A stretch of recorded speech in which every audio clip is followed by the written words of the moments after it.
Kicking, crises, and cold fronts. Why the numbers still matter this week. Rugby finds itself worrying about kicking Scotland, Wales, and, somewhat unexpectedly, Germany. On the face of it, a strange quartet. In reality, they are all part of the same conversation.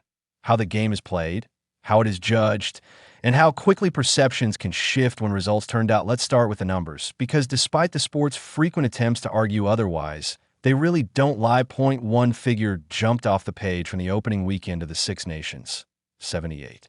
Not, as you might assume, England's rating in some newfangled expected points model dreamed up by a data analyst with too much coffee and not enough fresh air. Rather, it was the number of kicks taken in Thursday night's heavyweight opener between Ireland and France, 78 kicks. That equates to roughly a kick per minute of ball-in play time. Or, more starkly, 2 kicks per minute across the whole contest. It's eyebrow-raising because it didn't feel like that sort of game. There was tempo, physicality, attacking intent, and, crucially, genuine jeopardy throughout. This was not a dour kick fest played in fear. It was a chess match played at high speed. And yet, the ball was hoofed skywards again and again. That statistic alone should force a rethink for those who insist that kicking is somehow anti-rugby, anti-entertainment, or anti-fan. Because if France versus Ireland left you cold, the problem probably wasn't the tactics. The weekend's broader data only strengthens the case.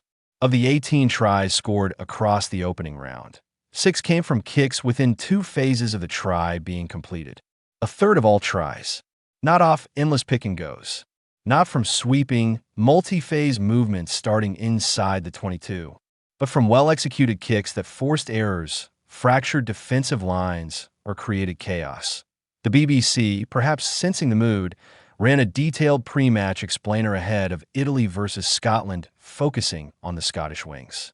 Using percentages and probabilities, they outlined why those specific players had been selected. Not just for pace or finishing ability, but because they were statistically more likely to regain contestable kicks. Meanwhile, George Ford spent much of England's emphatic dismantling of Wales, nudging the ball into corners, peppering space, and applying pressure. For a game that was so palpably one-sided, Ford kicked an awful lot. Yet those who understand the rhythms of Test rugby were unanimous in praising his control and game management. England dominated territory, tempo, and decision-making. The scoreboard followed. And here's the key question. Was anyone actually bored? Italy versus Scotland was not a classic in the traditional sense, but there was a grim fascination to it. The rain, the wind, the mistakes, the sense that one team was slowly but inexorably losing its grip on the conditions. Watching which side would adapt better became the drama. England versus Wales carried a different intrigue. Not whether England would win, but how many they would score. That, too, is a form of spectacle, especially when delivered with ferocity and purpose. France versus Ireland, meanwhile, was outstanding. Anyone claiming otherwise is either being disingenuous or is still nursing a sore head from the result. Yet just as the Six Nations finds its stride, Super Rugby Pacific returns with a raft of law trials designed to encourage running rugby and reduce kicking. The implication is clear. We apparently need saving from ourselves that IT is, frankly, nonsense. Kicking is not the enemy of entertainment. Poor kicking is. So is poor policing, unclear laws, and half-hearted execution. When used well, the kicking game stretches defenses, rewards skill, creates uncertainty, and produces tries. Used very well, as this weekend demonstrated, it becomes one of the most potent attacking weapons in the sport. The numbers don't lie. Rugby needs to stop pretending they do. The hottest seat in town, Gregor Townsend, didn't rush from his seat when the final whistle blew in Rome. He stayed there for a while, staring into the middle distance, a man deep in thought as the reality of what had just unfolded sank in. The warnings had been there all week. Italy were improving. Italy were dangerous. Italy, under Gonzalo Quesada, were no longer content merely to compete. Scotland knew all of this. They prepared for it. And yet, when the game began, it was Italy who started sharper, adapted quicker, and mastered the conditions better. Scotland looked rattled, then rushed, then resigned. Coming off the back of a disappointing November, the defeat felt heavy. Not just a loss, but a blow to the foundations of Townsend's tenure. Coaching Scotland is not an easy gig. From the outside, it can appear thankless. It is no longer enough to beat England once a year and call it progress.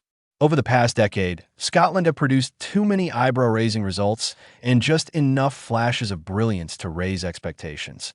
And that is the real danger. Hope. Scotland remains a nation where rugby is firmly the second sport. There are only 2 professional teams. Resources are stretched. The talent pool is finite. Despite the mutterings about kilted Kiwis and imported accents, staying competitive year after year has been an achievement in itself. Townsend has been central to that. By June, he will have been in the job for 9 years. He has modernized Scotland's attack, overseen famous wins, and helped elevate players into genuine world-class performers. But international rugby is brutally unforgiving. Context only buys you so much time. This week, it may genuinely be as simple as beat England and all is good. Lose at Murrayfield, and Scotland could find themselves staring down the barrel of a 5th-place scrap with Wales unless they pull off something extraordinary against France or finally break their Irish hoodoo. Speculation around Townsend's future has intensified. His links to Newcastle are well known. The noise grew louder following the announcement of Alan Dickin's departure. Townsend has dismissed it angrily as media destabilization, but the questions are legitimate and the public mood is restless. If England win in Edinburgh, the pressure will be suffocating. The coaching seat in Scottish rugby will not just be warm. It will be scorching. The relegation debate, halted before it starts. Wales were already in crisis long before Warren Gatland delivered his now infamous "If only I had known" reflection nearly 3 years ago. What nobody knew then was just how deep the malaise ran. And if we're being honest, nobody knows now either. The latest humiliation only adds fuel to the arguments of those who believe the Six Nations should have relegation. Georgia's supporters, of whom there are many and increasingly vocal, have fresh ammunition. Yet the debate is essentially moot. The forthcoming Nations Cup, with its closed-shop format, ensures that promotion and relegation remain off the table. Georgia won't get their shot. Wales won't face the consequences that in the meantime, Welsh supporters and many neutrals are left hoping for a way out. Because while the cold logic might suggest that relegation would be deserved on current form, the emotional reality is harder to stomach. A top-tier Northern Hemisphere competition without a competitive Welsh side is almost unimaginable. There are still glimmers of hope. Wales under-20s were outstanding for 40 minutes against England, racing into a 16-0 lead. That it was squandered speaks volumes about England's response, but the talent is there in the Principality. The question, as ever, is how to nurture it. That Germany steps into the spotlight away from the Six Nations glare. The most significant result of the weekend came elsewhere. Germany's 30-24 victory over Romania may not have dominated headlines, but it mattered. German rugby has endured a difficult journey since narrowly missing out on qualification for the 2019 World Cup via the repechage tournament. Internal politics, structural problems, and dwindling momentum all took their toll.